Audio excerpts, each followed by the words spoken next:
जगण्याचा पाया, चालण्याचे बळ,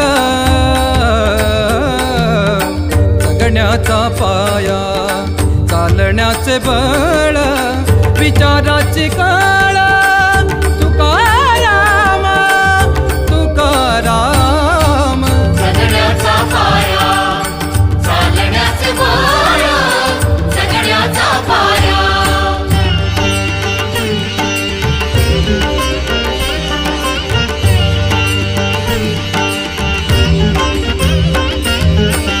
शब्दांचे इमान, अक्षरांचे रान, शब्दांचे इमान, अक्षरांचे रान, अभंगाचे पान,